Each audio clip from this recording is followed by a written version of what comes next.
সম্প্রতি ৪১তম বিসিএস পরীক্ষার মাধ্যমে ২৫২০ জনকে বিভিন্ন ক্যাডারে নিয়োগের জন্য সুপারিশ করেছে সরকারি কর্ম কমিশন পিএসসি।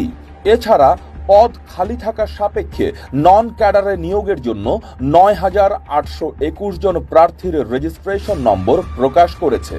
ফলে এক একটি বিসিএস পরীক্ষায় অংশ নিয়ে প্রায় ৮ থেকে ১০,০০০ মেধাবী শিক্ষার্থী সরকারি চাকরি পাচ্ছে। জননেত্রী শেখ হাসিনার নেতৃত্বাধীন আওয়ামী লীগ সরকার সরকারি চাকরিতে মেধার মূল্যায়ন ও স্বচ্ছতা নিশ্চিত করতে পিএসসির মাধ্যমে বিপুল সংখ্যক নিয়োগের এই সিস্টেম চালু করেছে।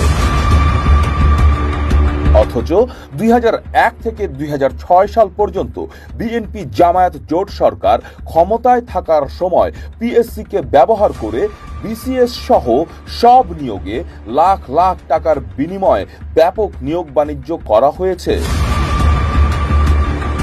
ফলে সারা জীবন ভালো ফলাফল করেও চাকরি জোটাতে ব্যর্থ হয়েছে অনেক সাধারণ পরিবারের মেধাবীরা। আসুন খালেদা জিয়া সরকারের সময়কার নিয়োগ বাণিজ্য ও পদোন্নতিতে রাজনীতিকায়ন ও দুর্বৃত্তায়নের কিছু নমুনার তথ্য প্রমাণ দেখে আসি। ২০০১ সালে বিএনপি জামায়াত সরকার গঠনের পরপরই সরকারি প্রতিষ্ঠানগুলোতে দলীয়করণ শুরু করা হয়। এমনকি পিএসসি এর মতো সাংবিধানিক প্রতিষ্ঠানকেও দুর্নীতির আখড়ায় পরিণত করে তারা। ২৪তম বিসিএস এর প্রশ্ন ফাঁসের ঘটনায় দেশ জুড়ে সমালোচনার ঝড় ওঠে। ২০০৭ সালে বিভিন্ন পত্রিকার অনুসন্ধানী প্রতিবেদনে এসব দুর্নীতির নথিপত্র সহ বিভিন্ন প্রমাণ উঠে আসে। টাকা লেনদেনের হিসেব ও নেতাদের সুপারিশ যে ডায়েরিতে লিখত মামুন, তত্ত্বাবধায়ক সরকারের সময় দুর্নীতি বিরোধী অভিযানে তা ধরা পড়ার পর এসব তথ্য বেরিয়ে আসে। প্রথমে ১০ সদস্যকে দলীয় বিবেচনায় পিএসসি এর সদস্য হিসেবে নিয়োগ দেন খালেদা জিয়া। এরপর তাদের মাধ্যমে নিয়োগ বাণিজ্য শুরু করে তারেক রহমান। ২০০৪ থেকে ২০০৬ সালে সম্পন্ন ২৫তম এবং ২০০৫ থেকে ২০০৭ সালে সম্পন্ন ২৭তম বিসিএস পরীক্ষায় পিএসসির চেয়ারম্যান সহ একাধিক সদস্য এই ঘুষ কেলেঙ্কারির সঙ্গে জড়িত বলে তথ্য পাওয়া যায়। মাঝে ২৬তম বিশেষ বিসিএস ছিল শুধু শিক্ষা ক্যাডারের জন্য। সেটির অধিকাংশ নিয়োগে গড়ে ৫ লাখ টাকা করে লেনদেন এবং বিএনপি জামায়াত দলীয় ব্যক্তিদের স্বজনদের প্রাধান্য দেওয়া হয়েছে। লিখিত পরীক্ষায় মার্কশিট বদল করে নাম্বার বাড়িয়ে দেওয়া এবং ভাইভায় বেশি নাম্বার দেওয়ার মাধ্যমে এই দুর্নীতি করা হতো।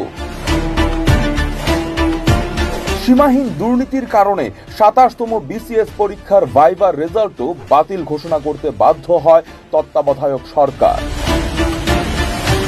এছাড়া তারেক রহমানের তালিকা ধরে শুধু বগুড়া ও আজিজুল হক কলেজ ছাত্রদল নেতাকর্মীদের মধ্য থেকে ২৫ জনের অধিক ব্যক্তিকে পুলিশ ক্যাডারে নিয়োগ দেওয়ার মতো জঘন্য ও নিন্দনীয় ঘটনাও ঘটিয়েছে বিএনপি জামায়াত আমলের পাবলিক সার্ভিস কমিশন পিএসসি। দেশে এরকম ন্যাক্কারজনক ঘটনা এর আগে বা পরে আর কখনোই ঘটেনি। এমনকি হাওয়া ভবনের তালিকা অনুযায়ী কয়েক হাজার চিকিৎসকদের চাকরি ও প্রমোশন দিয়েছেন পিএসসি চেয়ারম্যান তাহমিদা বেগম।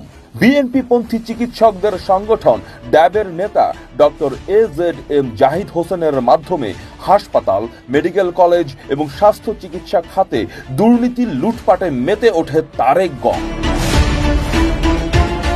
২০০৫ সালের ১৭ মে ও ১৯ সেপ্টেম্বর, এরপর ২০০৬ সালের ২৮ মে, এই ৩ দফায় মোট ৫০০ চিকিৎসককে দলীয় বিবেচনায় সহকারী অধ্যাপক ও সহযোগী অধ্যাপক পদে নিয়োগ এবং পদোন্নতি দেওয়া হয় বিএনপি সরকারের সময়।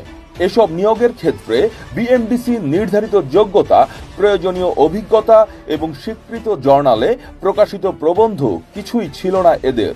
শুধু হাওয়া ভবনের সুপারিশের কারণে জুনিয়র কনসালটেন্ট পদ থেকে সরাসরি সহকারী অধ্যাপক ও সহযোগী অধ্যাপক পদে নিয়োগ পান এই চিকিৎসকরা। জাতীয় সংসদে তৃতীয় ও চতুর্থ শ্রেণীর কর্মচারী নিয়োগে স্পিকার ব্যারিস্টার জমিরুদ্দিন সরকার রেকর্ড গড়েছেন। অষ্টম সংসদের শুরু থেকে এ পর্যন্ত জমিরুদ্দিন সরকার তৃতীয় ও চতুর্থ শ্রেণীতে স্থায়ী ও মাস্টার রোল সহ 5 শতাধিক কর্মকর্তা কর্মচারী নিয়োগ দিয়েছে। এ পর্যন্ত কোনো স্পিকারের সময় এতগুলো পদ সৃষ্টি করে লোক নিয়োগ করা হয়নি। ক্ষমতার শেষের 3 মাসে প্রায় 400 কোটি টাকার নিয়োগ বাণিজ্য করে বিএনপির এমপি মন্ত্রীরা। এ সময় দ্রুততার সঙ্গে বিভিন্ন মন্ত্রণালয়, সংস্থা, স্কুল, কলেজ ও পুলিশে 20,000-এর অধিক নিয়োগ দেয় তারা।